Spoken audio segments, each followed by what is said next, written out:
Hi, friends. We are glad you can join us for the fourth podcast in our series titled Unraveling Financial Wellness. Last week's discussion on financial trauma and family dynamics was amazing.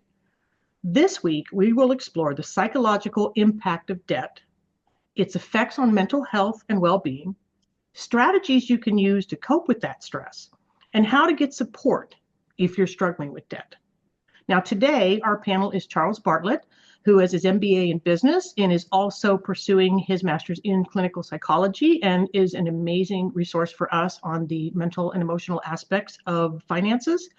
We have Aubrey Bain from Dollars and Good Cents, as well as Derek Wesley from IMAR Learning Solutions. So let's go ahead, guys, and dive right in, if that's okay. And I'd like to, if it's okay, to just start with just a few stats, because of course, with debt, we want to talk about that. So if you were to go out to debt.org, another place you can look at is called The Motley Fool.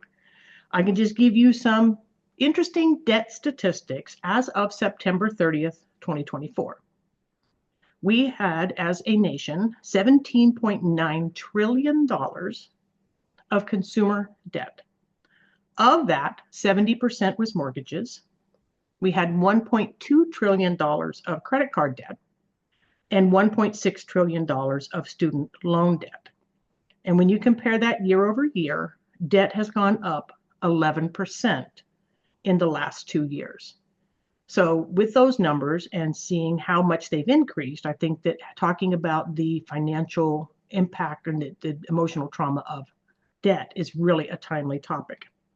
So the first question, let's talk about how does debt affect people's mental health and well-being? Well, I think like the two common things would be chronic stress as well as shame. Chronic stress and that first off, like you're in a hole that your current income can't cover, and especially if you're not even able to pay off the balance in the month, and your balance goes to the next month, you're now accruing more debt, and so you're always stressed about that. That leads to hopelessness. I'm never going to get out of that. That could lead to impulsive spending or doing impulsive things like gambling on penny stocks to try to get out of that. And also created shame.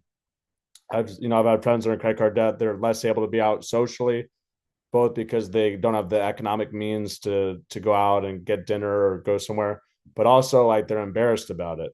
So not only can it lead to like chronic stress from trying to repay the debt or hopelessness of trying to, but also the shame and if other people saw me, like if I talked about that, a lot of people think less of me. So then you become more isolated, which psychologically, if you isolate more, you're going to get more anxiety, depression, and which just exacerbates the mental health concerns. But yeah, definitely chronic stress and shame would be the two things that stand out immediately for me. To view the entire series, go to centralimpact.org.